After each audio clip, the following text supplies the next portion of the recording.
આપ જોઈ રહ્યા છો ગુજરાત ફર્સ્ટ અને મુદ્દાની વાત સાથે હું છું જિજ્ઞાસા અને હું છું મુફદ્દલ કપાસી અને મુદ્દાની વાતમાં આજે વાત કરવી છે ધર્માંતરણનું ષડયંત્ર ક્યારે લાગશે રોક। આ મુદ્દા પર આજે વાત એટલા માટે કરવી છે કારણ કે આજે પૂર્વ નાયબ મુખ્યમંત્રી નીતિન પટેલે એક સ્ટેટમેન્ટ આપ્યું અને કહ્યું કે હિન્દુઓની સંખ્યા છે એ સતત ઘટી રહી છે। એની પાછળના અનેક કારણો આમ તો સમાજમાં જવાબદાર છે, પરંતુ મુખ્ય કારણોમાં એક વાત એ પણ એમને ઉલ્લેખ કર્યો છે કે ધર્માંતરણ કરાવવામાં આવી રહ્યું છે અને એ પણ બળજબરીથી, એટલે કે આખું ષડયંત્ર ચાલી રહ્યું છે। પ્રલોભન આપીને, ડરાવીને, ધમકાવીને હિન્દુઓનું અન્ય ધર્મમાં જે પરિવર્તન કરાવવામાં આવી રહ્યું છે એ પણ આની પાછળનું એક મોટું કારણ છે।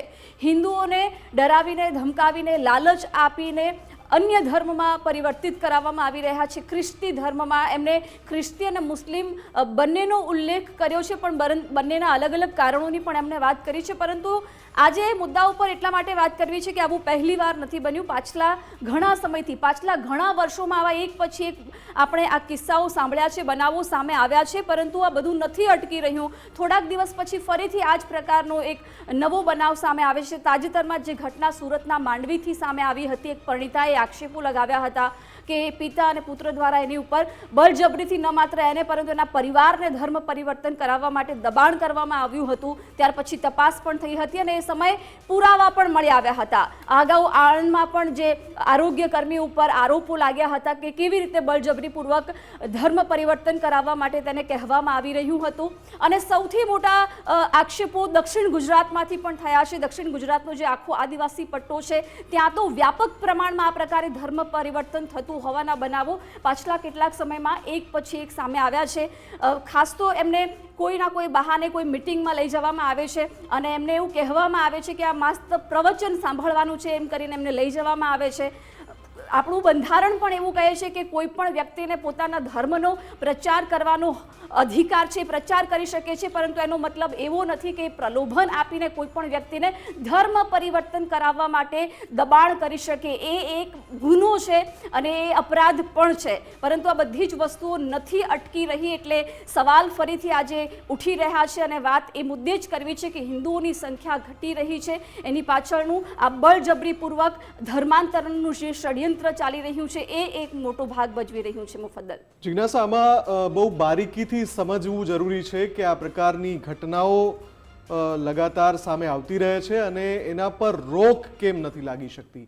કેમ કે દરેક વ્યક્તિ છે, હું છું, તમે છો, ત્રીજા વ્યક્તિ છે, સૌને પોતપોતાનો ધર્મ જે એમને એ ધર્મનું જે પાલન કરી રહ્યા છે એનો અધિકાર સંવિધાનમાં છે, બંધારણમાં છે અને એ બંધારણ જ અધિકાર આપે છે કે તમે તમારી સ્વતંત્રતાથી જે ધર્મનું પાલન કરવું છે એનું પાલન કરી શકો અને તમે એનો પ્રચાર પણ કરી શકો।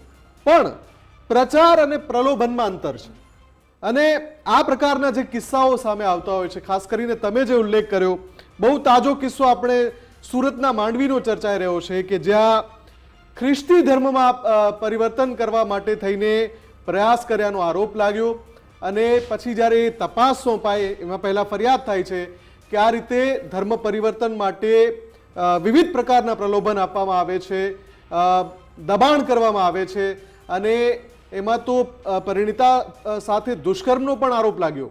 એટલે જે બે આરોપીની ધરપકડ થઈ એ બંને પિતા પુત્ર છે, એમની સામે જે આરોપ લાગ્યો એમાં, અને તપાસમાં પોલીસને કેટલાક પુરાવા પણ મળી આવ્યા છે જ્યાં ધર્મ પરિવર્તનની બાબત દેખાઈ રહી છે।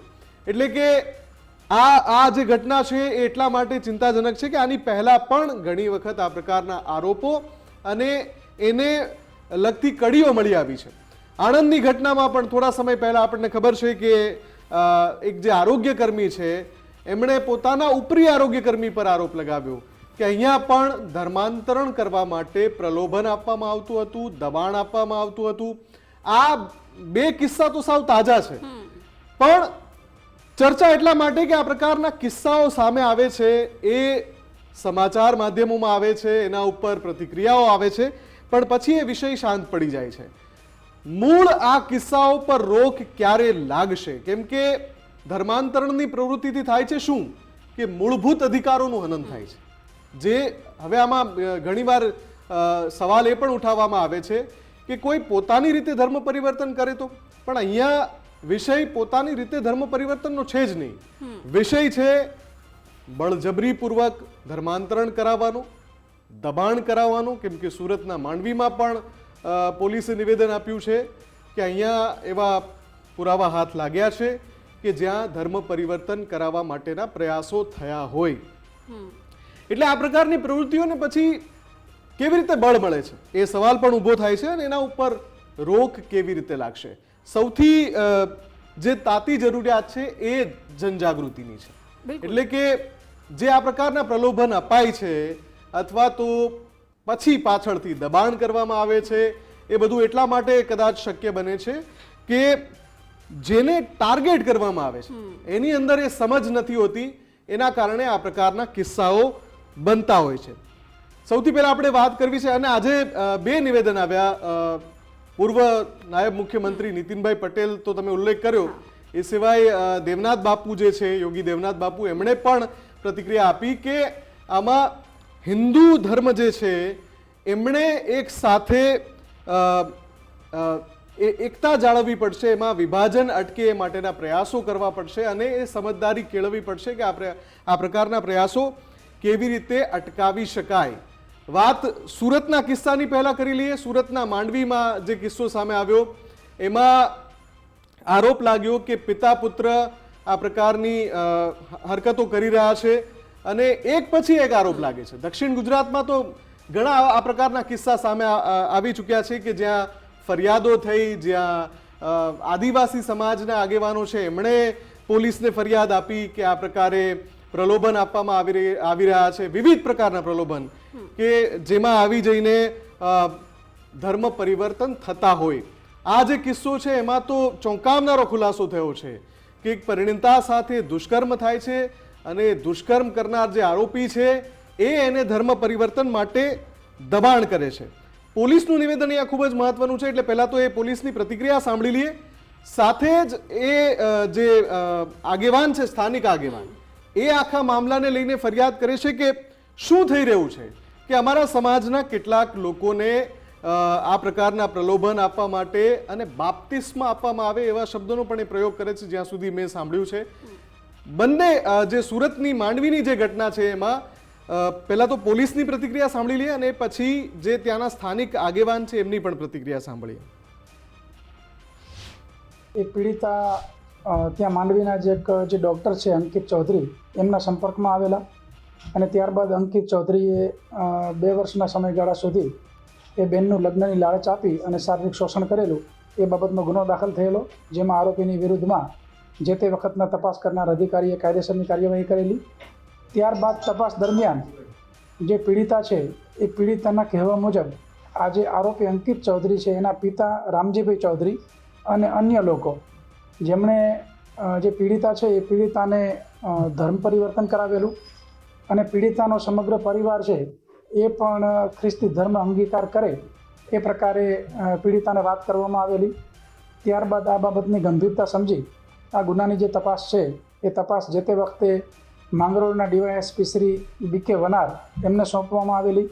આ તપાસ દરમિયાન એમણે વિગતે તપાસ કરતા જે પીડિતાના આક્ષેપ હતા અને પીડિતાના પરિવારજનોના જે આક્ષેપ હતા એમાં સત્યતા જણાઈ આવેલી અને એમાં જરૂરી પુરાવા જણાઈ આવતા એ પુરાવાને આધારે નામદાર કોર્ટમાં ગઈકાલે ગુજરાત ધર્મ સ્વાતંત્ર્ય અધિનિયમની જે સંલગ્ન કલમો છે એ કલમો ઉમેરવાનો રિપોર્ટ કરવામાં આવેલો છે અને ધર્મ પરિવર્તનનું જે ગેરકાયદેસર રીતે કૃત્ય કરેલું છે એ બાબતે એના જે મુખ્ય આરોપી છે રામજીભાઈ ચૌધરી, જે લાખ ગામના રહેવાસી છે અને પીપલવાડા મુખ્ય શાળાના પ્રિન્સિપાલ છે, એમની ધરપકડ કરવામાં આવેલી છે.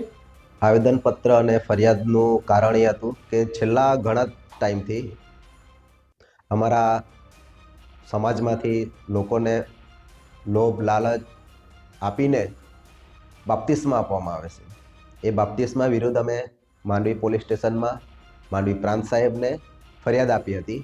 ફરિયાદની તારીખ હતી 30/6 અમે આપેલી હતી અને 3 સપ્ટેમ્બરે અમે એક રેલી રૂપે આયોજન કરીને ફરીથી અમે ફરિયાદ આપી હતી કે અમારું જે માંગણી છે એ તાત્કાલિક ધોરણે અમલમાં આવે ને જે બાપ્તિસ્મા એટલે ખ્રિસ્તી ધર્મમાં જે વટલાવાનો ગેરકાયદેસર જે સમાજમાં પ્રયાસ ચાલી રહ્યો છે એ અટકે એના માટે અમે એક ફરિયાદ આપી હતી. તો આ જે બંને જે નિવેદનો છે એ ઇશારો કરે છે કે આખરે ત્યાં શું થઈ રહ્યું છે અને એની વિરુદ્ધમાં જ જે કામગીરી થવી જોઈએ જમીની સ્તરે એ વિષય પર જ આપણે વાત કરી રહ્યા છીએ. અને આ બધાની વચ્ચે મોરારી બાપુ, જે કથાકાર મોરારી બાપુ છે, એમનું પણ એક નિવેદન સામે આવે છે અને એમણે પણ કહ્યું કે ભય અને પ્રલોભન આપીને કોઈનું ધર્માંતરણ ન થવું જોઈએ.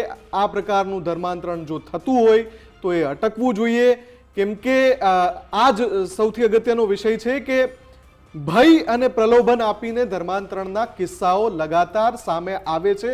શું આ માત્ર સંયોગ છે કે આની પાછળ ખૂબ લાંબા સમયથી કોઈ ષડયંત્ર ચાલતું આવે છે? અને જો એ ષડયંત્ર ચાલી રહ્યું છે તો એની પાછળ એ શક્તિઓ કઈ છે જે કામ કરી રહી છે? સૌથી પહેલા એ પણ સાંભળી લઈએ કે મોરારી બાપુએ શું કહ્યું. ભય અને પ્રલોભનથી, ભય દેખાડીને પ્રલોભન આપીને કોઈનું ધર્માંતરણ નહીં કરવું. ભય અને પ્રલોભનથી, ભય દેખાડીને પ્રલોભન આપીને કોઈનું ધર્માંતરણ નહીં કરવું. બિલકુલ. એટલે મુફદ્દલ, અહીં જોવા જેવી વસ્તુ એ છે કે એવા વ્યક્તિઓને ટાર્ગેટ કરવામાં આવે છે કે કાં તો એ ગરીબ છે, કાં તો એ અશિક્ષિત છે.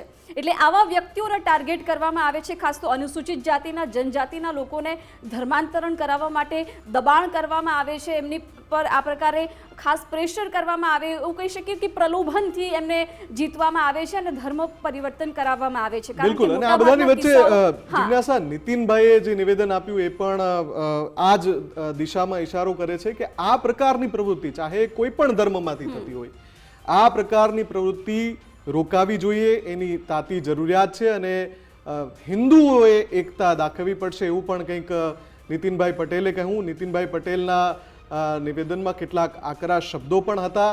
એમણે સાથે જ એમ પણ કહ્યું કે આ એક ચોક્કસ સમયથી ચાલતું આવતું જે ષડયંત્ર છે એને રોકવું જોઈએ. જે ઓમકાર સેવા મિશન ચેરિટેબલ ટ્રસ્ટનો એક કાર્યક્રમ હતો, ત્યાં એમણે કહ્યું કે છેલ્લા 30-40 વર્ષથી આપણે ઘટી રહ્યા છે અને આ જે ડેટા છે વિહિપ અને સંઘના મારફતે ખબર પડી રહી છે કે ખ્રિસ્તીઓની સંખ્યા વધી રહી છે અને હિન્દુઓની સંખ્યા ઘટી રહી છે. નીતિનભાઈએ શું કહ્યું એ પણ સાંભળી લઈએ. એમ અત્યારે વિશ્વ હિન્દુ પરિષદ મારફતે, સંઘ મારફતે આપણને ખબર પડી છે છેલ્લા 25, 30, 40 વર્ષથી કે આપણે ઘટતા જઈએ છીએ, આપણામાં વિભાજન છે, ખ્રિસ્તીઓની સંખ્યા વધતી જાય છે, વસ્તી વધતી જાય છે. મુસલમાનો વળી એક જુદો વિષય છે. ખ્રિસ્તીના મુસલમાનના વિષયને બહુ સીધો સંપર્ક કરવાની, જોડવાની બહુ જરૂર નથી. બે અલગ વિષયો છે. એક આતંકવાદીઓનો પક્ષધર છે, દેશદ્રોહીઓનો પક્ષધર છે, હિંસક લોકોનો પક્ષધર છે, અને એક ફોસલાઈ હાથ ફેરવી પટાઈ અને ધર્માંતર કરાવનારા લોકો છે. બેનું લક્ષ્ય તો એક જ છે કે હિન્દુઓ ઓછા કરવા, હિન્દુ ધર્મ ઉપર આપણે વર્ચસ્વ જમાવવું. આ વર્ચસ્વ જમાવવા ક્રિશ્ચિયન મિશનરી એ બહુ સિફતપૂર્વક, બહુ એ સલુકાઈથી એ ધર્મ પરિવર્તનનું કામ કરે છે. કપડાં આપે, ભણાવે, દવાખાનું કરે, નિશાળ કરે, હોસ્ટેલો કરે, અને પેલા લોકો એમની રીતે હિંસક રીતે એક જ વાત કરી એમનું કામ કરે છે. એટલે બે પરિબળો સામે લડવાનું છે, પણ બે પરિબળો સામે લડવાની સ્ટ્રેટેજી મારી દ્રષ્ટિએ, હું બહુ મોટો કોઈ અભ્યાસ ચિંતક નથી, પણ સામાન્ય બુદ્ધિથી કહું છું કે બેની સામે લડવાની આપણી સ્ટ્રેટેજી જુદી હોઈ શકે. એકની સામે એના જેવું સેવાકીય કામ, એના જેવું શિક્ષણનું કામ, એના જેવું શાળાઓનું કામ એ કરીને આપણા લોકોને આપણામાં જાળવવાના છે. બીજાની જોડે તો બીજાની સામે આપણે વ્યક્તિગત નાગરિક તરીકે તો બહુ ના કરી શકીએ. એ સરકારનું કામ છે, સંરક્ષણ દળોનું કામ છે. અને અત્યારે આપણી ભાજપની સરકાર આવ્યા પછી દિલ્હીમાં બહુ બેખૂબી રીતે બધું ચાલી રહ્યું છે. તો આવા જ વિષયો પર અવાજ ઉઠાવતા મહંત યોગી દેવનાથ બાપુ આપણી સાથે અત્યારે જોડાઈ ગયા છે, એમને પણ પૂછીશું અને સાથે જ વિહિપના અગ્રણી પણ થોડી વારમાં આપણી સાથે જોડાશે. બાપુ, સ્વાગત છે આપનું ગુજરાત ફર્સ્ટમાં. સૌથી પહેલાં તો બાપુ, છેલ્લા કેટલાક સમયથી ચાહે સુરતના માંડવીનો કિસ્સો હોય, આણંદનો કિસ્સો હોય, મધ્ય કે દક્ષિણ ગુજરાતમાં આ પ્રકારની પ્રવૃત્તિઓ સામે આવી છે. આવા આરોપ થયા છે કે ખ્રિસ્તી મિશનરીઓ એક કે બીજી રીતે ધર્મ પરિવર્તન કરાવે છે, એના ષડયંત્ર ચલાવે છે. આજે પૂર્વ નાયબ મુખ્યમંત્રી નીતિનભાઈએ પણ આ જ વિષય પર આરોપ કર્યા છે, પ્રહારો કર્યા છે. આપની શું પ્રતિક્રિયા? આ ચોક્કસ આજેથી આ નથી ચાલતો, આ તો વર્ષોથી આડેધડ કામ ચાલે છે. અને ખાસ કરીને આપણે જે બોર્ડર એરિયા છે, જેમ ગુજરાતનો બોર્ડર મધ્યપ્રદેશને લાગે છે અથવા તો ગુજરાતનો બોર્ડર મહારાષ્ટ્રને લાગે છે, એ બોર્ડર ક્ષેત્રોમાં આપ જાશો ને તો આડેધડ જ્યાં મંદિરો હતા ત્યાં ઓલા ક્રોસ લાગી ગયા છે, જ્યાં માતાજીની મૂર્તિ હતી, ચુંદડી હતી, એને જગ્યાએ ઓલા બધા ક્રોસ લાગી ગયા છે. આપણે એક વાત યાદ કરાવું કે પાલઘરની અંદર 3 સંતોની બર્બરતાથી હત્યા કરવામાં આવી હતી. અને એ હત્યા જો થઈ છે એ બધા હિન્દુ જ હતા પૂર્વે, અને ટોટલ ક્રિશ્ચિયન મશીનરીઓ દ્વારા એના ધર્મ પરિવર્તન કરવામાં આવ્યા છે. અને ધર્મ પરિવર્તન કરે એટલા બધા હિન્દુ ધર્મ અને હિન્દુઓ ખિલાફ, સાધુ સંતોને ખિલાફ એટલા બધા ભડકાવી નાખ્યા છે કે કોઈ સાધુ સંતને જો એટલે મારવા નીકળે છે. આપને કહી દઉં, એ એરિયાની અંદર રામની પૂજા નથી કરતા, ત્યાં રાવણની પૂજા થાય છે. એટલે આટલા બધા હિન્દુઓ પ્રત્યે નફરત કરાવી દીધી છે, સાધુ સંતો પ્રત્યે એટલી નફરત કરાવી દીધી છે, એટલે સાધુને કોઈ જોવે એને મારવા માટે ભાગે છે. ને આપણે સામે દાખલો છે કે પાલઘરની અંદર 3 સંતોની બર્બરતાથી હત્યા કરવામાં આવી હતી. અને આજે નથી, આ ખાલી એટલો નથી, સમગ્ર ભારતની અંદર જે પૂર્વોત્તરના રાજ્યો છે ત્યાં હિન્દુઓ બહુસંખ્યક હતા અને આજ અલ્પસંખ્યક હિન્દુઓ પહોંચી ગયા. જેટલા પૂર્વોત્તરના 8 થી 10 રાજ્યો છે એમાં આડેધડ કામ ચાલ્યો છે. અને આડેધડ કામ કરી પ્રલોભન આપ્યો, લોભ આપ્યો, લાલચ આપ્યો, ભય આપે, બધોય કરી અને હિન્દુઓનો ધર્મ પરિવર્તન કરાવે છે. આ મોટી ચિંતા છે. બીજો નંબર એવો છે કે આપે ઇસ્લામિક કન્ટ્રીઓ કેટલી છે, કેટલા દેશ છે, 60 થી જેટલા દેશો છે. એક દેશની અંદર મને કહો કે સંવિધાનથી ચાલતું હોય, એને શરિયાથી ચલાવે છે. તો ભારત દેશની અંદર સંવિધાન જ્યાં સુધી સુરક્ષિત છે ત્યાં સુધી હિન્દુઓ બહુમતમાં છે, અથવા તો ભારતની જે પણ પરંપરાઓ છે એ ત્યાં સુધી છે. ગેર હિન્દુ કોઈ ભી ભારતના સંવિધાન માનવા માટે તૈયાર નથી. આ તો તમારે સામે આવે કે મારે સામે આવે કે માઇકને સામે આવે કે નહીં, અમે તો ભારતનું સંવિધાન માનીએ છીએ. પાકિસ્તાનને, મુસ્લિમને તમે પૂછો કે તારા માટે તારો દેશ પહેલો છે કે તારો ધર્મ પહેલો છે, તો પાકિસ્તાનનો મુસ્લિમ, ત્યાં તો કોઈ હિન્દુઓનો કઈ છે જ નહીં, પાકિસ્તાનનો મુસ્લિમ એમ કહેશે કે મારે માટે મારો ધર્મ પહેલે છે અને પછી. એટલે બાપુ, એ વિષય ધર્મ પ્રત્યેની જે જાગૃતિ હોવી જોઈએ એનો અભાવ પણ કારણભૂત છે. જે નીતિનભાઈ પણ આજે અંગુલી નિર્દેશ કરતા હતા કે આપણે વિભાજિત છીએ, હિન્દુ ધર્મ વિભાજિત છે, એટલે આ પ્રકારની ઘટનાઓ બને છે. એક શું છે, આપણે નેતાઓની બહુ મોટી સમસ્યા આપને કહું. સમસ્યા શું છે કે જ્યાં સુધી પદ ઉપર બેઠા હોય ને ત્યાં સુધી કોઈ પણ આપણે એવી વાત કરો ને તો એ બધી સહિષ્ણુતા બાજુ જતા હોય છે. જ્યાં સુધી પદ ઉપર બેઠા હોય છે, જ્યારે એ લોકો પદથી નીચે ઉતરે ને તો બધી આવી વાતો કરે. ભાઈ, તમે જ્યારે પદ ઉપર બેઠા તમને ત્યારે ચિંતા નથી થઈ, અથવા તમને ખબર નથી? જ્યારે તમને પદ ઉપર બેઠા હતા તમારે કામ કરવા જેવો હતો, તમે કર્યો નથી ને આજે તમે ચિંતા કરો છો. અરે એ વાતો આજે અમે નથી કહેતા, અથવા સંઘ કા વીએપી કાતા સંતો આજેથી વાતો નથી કરતા, વર્ષોથી વાતો કરવા આવે છે. તમને ચૂંટીને સરકાર બનાવીને તમને બેસાડ્યા છે, તો તમારો શું દાયિત્વ છે? તમે શું કામ કર્યું? આ તો ખાલી વાતો કરવા જેવી છે. એને મને નથી લાગતો કે આ ગંભીરતા આ લોકોને અંદર હોય. ઓકે, ચલો આપણી સાથે આપણી સાથે વિહિપના પ્રવક્તા હિતેન્દ્રભાઈ પણ જોડાઈ ગયા છે. હિતેન્દ્રભાઈ, સ્વાગત છે આપનું. હિતેન્દ્રભાઈ, જે વિષય પર ચર્ચા થઈ રહી છે કે દક્ષિણ ગુજરાતમાંથી લગાતાર કેટલાક કિસ્સા સામે આવતા રહે, સુરતના માંડવીનો કિસ્સો તો ખૂબ ચોંકાવનારો છે પરિણીતા સાથે દુષ્કર્મ અને પછી ધર્મ પરિવર્તન માટે બળજબરીનો જે આરોપ લાગ્યો છે. આણંદનો હમણાં જ આપણને કિસ્સો યાદ છે કે જ્યાં એક મહિલા આરોગ્ય કર્મીએ મુદ્દો ઉઠાવ્યો હતો કે એમના જે ઉપરી આરોગ્ય કર્મી છે એ ખ્રિસ્તી ધર્મમાં પરિવર્તન કરવા માટે પ્રયાસ કરી રહ્યા છે, એ પ્રકારનો ત્યાં પણ આરોપ થયો. જનજાગૃતિની એક કોશિશની જરૂરિયાત છે હિતેન્દ્રભાઈ આમાં, કે લાંબા સમયથી આ જે ચાલી રહ્યું છે એને રોકવા માટે જનજાગૃતિ જરૂરી છે? ભાઈ ખૂબ મોટો દૂષણ છે આ વટાળ પ્રવૃત્તિ.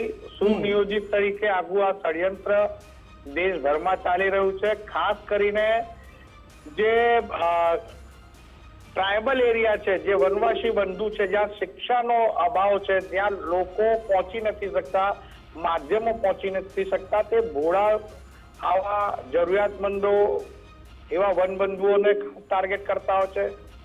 શ્રમ જે ગરીબ વસ્તી છે ત્યાં એ લોકો આવી રીતે ટાર્ગેટ કરતા. સેવાની આડમાં ચાલતો આ વટાળ પ્રવૃત્તિનો ધંધો ખૂબ ફૂલ ફાલી રહ્યો છે અને અત્યારે ખૂબ વિદેશથી આ માટે ફંડ આવે છે અને આ વટાળ પ્રવૃત્તિ દેશભરમાં ચાલી રહ્યું છે. ગુજરાતમાં ખાસ કરીને જે આપે કીધું કે સાઉથ ગુજરાત અને આપણું જે પંચમહાલ છે, પછી સાબરકાંઠા છે, એ જે વિસ્તાર ખાસ આ જે વટાળ પ્રવૃત્તિ વાળા જે મિશનરી જે છે એમના ટાર્ગેટ પર છે. જેમ તમે કિસ્સા ગણાવ્યા એવો જ એક કિસ્સો 2 વર્ષ પહેલા કર્ણાવતી શહેરમાં હાટકેશ્વર વિસ્તારમાં આવ્યું હતું.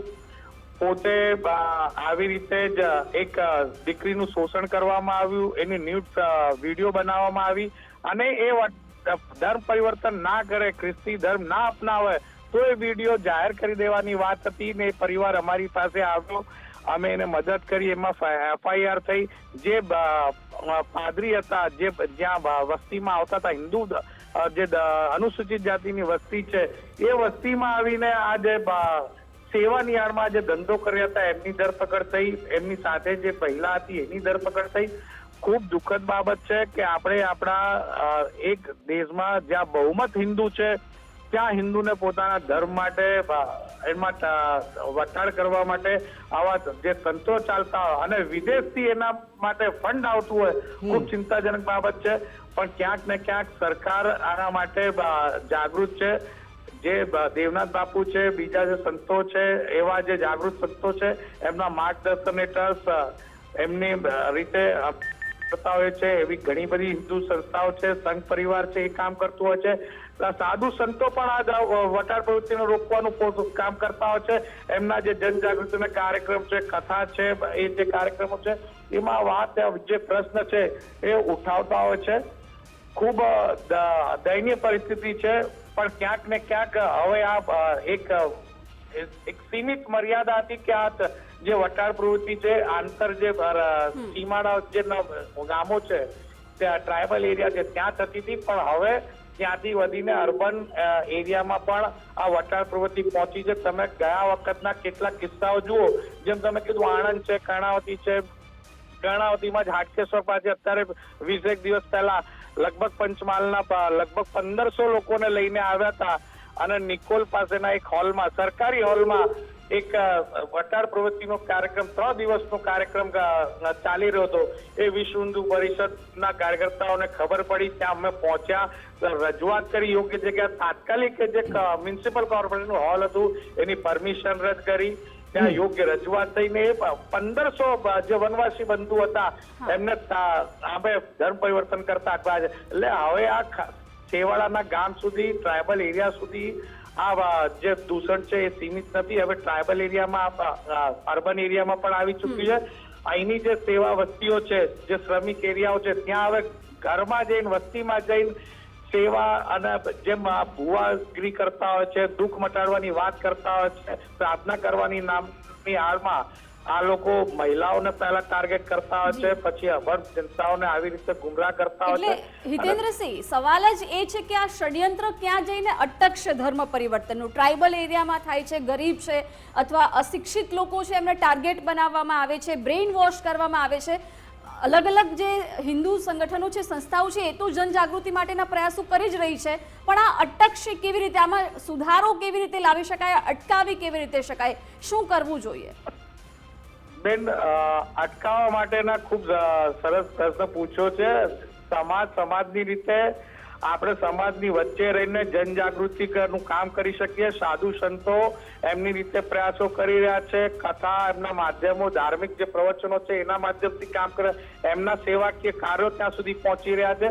પણ સરકારે પણ પાછલા કેટલાક વર્ષોમાં ખૂબ સરસ કામ કર્યું છે. જે વિદેશથી જે સંસ્થાઓને ફંડ આવતું હતું, જે ડોનેશન આવતું હતું, જે આવી વટાર પ્રવૃત્તિમાં વપરાયું છે, એવા જે મની સોર્સિસ હતા, જે સોર્સ હતા એને ટ્રેક કર્યા છે. તમે જુઓ પાછલા વર્ષોમાં આ જે વિદેશથી ફંડ આવતા હતા એવા ઘણા બધા ટ્રસ્ટો અને એનજીઓ એના જે ફોરેન થી જે ફંડ લાવવા માટે જે જરૂરી જે હતી એ કેન્સલ કરી છે. એવા જે સોર્સિસ હતા, જે ટ્રસ્ટો હતા જે આમાં વટાર પ્રવૃત્તિમાં લિપ્ત હતા, એવા ટ્રસ્ટોને કેન્સલ કર્યા છે, એનજીઓને બેન્ડ કરી છે. એટલે ખૂબ મહદઅંશે સરકાર આ બાબતે પણ કામ કરી રહી છે. પણ જનજાગૃતિની ક્યાંક ને ક્યાંક જમીન પર તો જરૂર છે. બિલકુલ હિતેન્દ્રસિંહજી, બિલકુલ એ જ વિષય સૌથી અગત્યનો છે કે દરેક વ્યક્તિ સુધી એ જે પ્રયાસો આપના દ્વારા અને સંતો દ્વારા જે થઈ રહ્યા છે એ પ્રયાસો પહોંચવા જરૂરી છે. આભાર અમારી સાથે જોડાવા બદલ. બાપુને એક અંતિમ સવાલ પૂછી લઈએ, સમયનો પણ અભાવ છે. બાપુ, એક મુદ્દો ખૂબ જ અગત્યનો છે કે જ્યારે આ પ્રકારની જે વટાળ પ્રવૃત્તિ થતી હોય છે એમાં જે ટાર્ગેટ હોય છે એમાં અશિક્ષિત વધારે, એટલે શિક્ષણના પાસા ઉપર પણ ભાર મૂકવો ખૂબ જ આવશ્યક છે. કેમ કે જો શિક્ષણ એટલું વધશે તો આ પ્રકારની પ્રવૃત્તિ આપોઆપ દમાઈ જશે, એમાં બીજી કોશિશ જરૂરી નહીં રહે. ના, ચોક્કસ શિક્ષણ તો હોવો જરૂરી છે ને. શિક્ષણ આવશે તો ચોક્કસ એમાં ફરક પડશે. અને ખાલી શિક્ષણથી એકથી થશે એવો નથી.